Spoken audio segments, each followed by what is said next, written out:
హస్తప్రయోగం జేయడం వలన నష్టాలేమిటి? ఈరోజు మనం మాట్లాడదాం. చాలామంది ఏమంటారంటే, "మా పెళ్లి ఉంది. మాకు భయమవుతుంది. సార్ నేను చాలా హస్తప్రయోగం చేశాను సార్. దానివల్ల నాకు అంగం చిన్నగయిపోయింది. నాకు చాలా ప్రాబ్లమ్స్ వస్తున్నాయి. నేను పెళ్లి జేసుకోవాలన్నా భయమవుతుంది." ఒక అబ్బాయి వాళ్ళ తండ్రితో నా దగ్గరొచ్చాడు. వాళ్ళ తండ్రి ఏమంటున్నాడంటే, "ఇతను ఏదో చేశాడు సార్. అది అంటే దా ఆ ఏజ్‌లో ఎవరైనా చేస్తారు. ఇతనికి భయం ఎక్కువైపోయింది." ఇది భయమా? లేకపోతే రియల్లీ ఏదైనా సైడ్ ఎఫెక్ట్స్ వస్తాయా? రియల్లీ తన అంగంకి ఏదైనా చేంజెస్ వస్తాయా? దాని గురించి ఈరోజు మాట్లాడదాము. మనము జనరల్ టాపిక్ ఎప్పుడైతే మనము చూస్తుంటామో ఇవాళ రేపు ఏంటంటే, స్ట్రెస్ ఫ్రీ అయితది. అందుకనే నేను అంటే హస్తప్రయోగం జేసుకుంటాను. ఆ హస్తప్రయోగం జేసుకుంటే నాకు స్ట్రెస్ ఫ్రీ అయిపోతది అని చాలామంది ఒక్కసారి గాకుండా, 2 సార్లు గాకుండా, 3 సార్లు పోయి హస్తప్రయోగం జేసుకుంటారు. దీని వలన ఏమేమి దోషాలు, ఏమేమి ప్రాబ్లమ్స్ వస్తాయి ఈరోజు చెప్తా నేను. నార్మల్లీ ఏంటంటే వాళ్ళ కాన్ఫిడెన్స్ లెవెల్ ఎళ్ళిపోతుంది.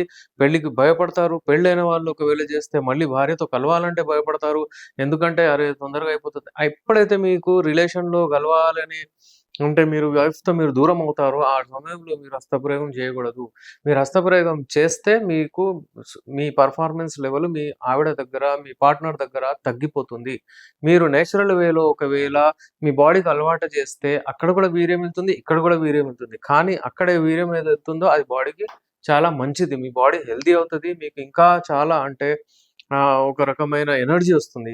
ఇక్కడ ఏమవుతుందంటే వీర్యం ఇక్కడ గూడా ఎళ్తుంది. మీకు కొంచెము బాడీకి అంటే మీకు ఒక భావిప్రాప్తి చెందవచ్చు. కానీ ఆ టేస్ట్ అయితే రాదు.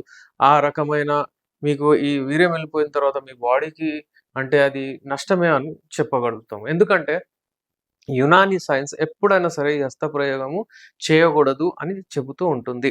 మేము ఏందంటే హస్తప్రయోగం ఎవరికైనా ఎరెక్టైల్ డిస్‌ఫంక్షన్ అంటే ఎవరికైనా అంగస్తంభన ప్రాబ్లమ్, ఎవరికైనా టైమింగ్ ప్రాబ్లమ్, ఎవరికైనా వాళ్ళకు ఒకవేళ సైజ్ చిన్నగుందనే ఒక కాన్ఫిడెన్స్ లెవెల్ పోతే దీనికి మనకు వెనకెళ్ళి చూస్తే హస్తప్రయోగం ఉంటుంది. హస్తప్రయోగం వలన చాలామంది ఏం చెప్తారంటే మా వెంట్రుకలు అంటే వెళ్ళిపోతున్నాయి. వేరే రీజన్ కావచ్చు కానీ అతను దానికే అది అటాచ్ చేసి చూస్తాడన్నమాట. అయితే అలాంటి మనం చేయకూడదు. ఆ చేసిన తర్వాత నష్టాలు, దోషాలు అవన్నీ చాలా ప్రాబ్లమ్స్ ఉన్నాయి. మీరు చూస్తున్నారు గదా! మీకు తెలుసు. చాలామంది ఏం జెప్తారంటే, అతిగా జేయగూడదు, ఎక్కువ జేయగూడదు. మీరు చేయండి. కానీ ఎక్కువ జేయగూడదు. ఎక్కువ సార్లు జేస్తే మీకు ప్రాబ్లమ్స్ ఒస్తాయి. ఎక్కువ సార్లు జేస్తే మీకు ప్రాబ్లమ్స్ ఒస్తాయని ఇప్పుడు లేటెస్ట్ ఆండ్రాలజిస్ట్ గూడా చెప్తున్నారు. అయితే ఎక్కువ సార్లు అంటే మరి ఎవరికి ఎట్లా సార్లు ఎవరు ఎలా చెప్పగలుగుతారు? ఎక్కువ సార్లే గాదు అసలు దాని జోలికే పోవద్దు. హస్తప్రయోగం అన్నప్పుడు అంగం ఏందంటే ఇప్పుడు ఇలా అప్పుడప్పుడు వంకర గూడా అయిపోద్ది. లెఫ్ట్ సైడ్ టిల్ట్ అవుతది. మరి ఇలాంటప్పుడు ఈ అంగాన్ని మనము పెట్టుకోవాలి మంచిగా హెల్తీ అంటే అది జేయగూడదు. అది జేయకపోతే మీకు ఏం జేస్తారు? మీరు మీ పార్ట్నర్ దగ్గరెళ్తారు. ఓకే. ఇదైతే అంటే ఆఫ్టర్ మ్యారీడ్ ఉన్న వాళ్ళకు. ఎవరిదైతే మ్యారేజ్ అవ్వలేదు వాళ్ళెలా మేనేజ్ జేయాలి? మేమెలా జేయాలి సరే మరి? అసలు అంగం ఒకవేళ గట్టిగా పడితే మరి ఏం జేయాలి అన్నట్టు చాలా మందికి డౌట్స్ ఉంటాయి. అయితే నేనేం జెప్తానంటే, ఒకవేళ మీరు 21 సంవత్సరాలు, 22 సంవత్సరాలు అయినాయనుకోండి, మీరు ఏంటంటే, మీ బిజీ షెడ్యూల్ పెట్టండి. మీ కెరియర్ మీద ఫోకస్ చేయండి. మీరసలు ఒంటరిగా ఉండగూడదు. మీరు నేచురల్ వేలో అది రాత్రి పూట ఎలాగైనా అది ఎళ్ళిపోతుంది. అంటే మీకు ఇబ్బంది ఉండదు. మీరు ఒంటరిగా జూసుకొని ఎప్పుడంటే ఎవరు లేరు నేనెళ్తాను అక్కడికి పోయి హస్తప్రయోగం చేసుకుంటానంటే, ఇక మీకు చాలా ప్రాబ్లమ్స్ ఒస్తాయి. అందుకనే నేనేమంటానంటే హస్తప్రయోగం చేసేటప్పుడు ఆలోచించండి. మీరు మీ లైఫ్‌తో ఆడుతున్నారు. ఎందుకంటే నేను చాలా మందిని వింటాను. అంటే 3 సార్ల అంటే ఏదో ఉద్యోగం చేసినట్టు 3 సార్లు పోయి చేస్తారు. 2 సార్లు పోయి చేస్తాము అలా అని చెప్తారు. అదేదో కంపల్సరీ ఉన్నట్టు చెప్తారు. ఏం లేదు సార్ నాకు అంటే ఏదో పెద్ద అండ్రాలజిస్ట్ కలిసినా ఏం గాదు చేసుకోండి. మీకు ఉట్టి మైండ్‌లో ఏదైనా నేను తప్పు చేస్తున్నానంటే అది వస్తది అంతేగాని మీకు నష్టాలేం లేవంటారు. నేను 10 నష్టాలన్నీ మీకు పెడతాను మీ ముంగట. ఇప్పుడు చూడండి నష్టాలేంటి? మీ కాన్ఫిడెన్స్ లెవెల్ పోతది. మీ అంగం చిన్నగా అయిపోతది. మీ అంగం ష్రింక్ అయితది. మీకు వీర్యం తొందరగా ఎళ్ళిపోతది. ప్రీమెచ్యూర్ ఎజాక్యులేషన్ అంటే శీఘ్రస్ఖలనం ప్రాబ్లమ్ డెఫినైట్‌లీ వస్తది. మీరే గమనించండి. ఇవన్నీ మీకు రావట్లేదా? మీరు చూడండి. మీరు ఆలోచించండి. అందుకనే ఏంటంటే దాని నుంచి దూరం ఉండమని చెప్తున్నాను నేను. అన్‌సైంటిఫిక్ ఏది మాట్లాడట్లేదు నేను.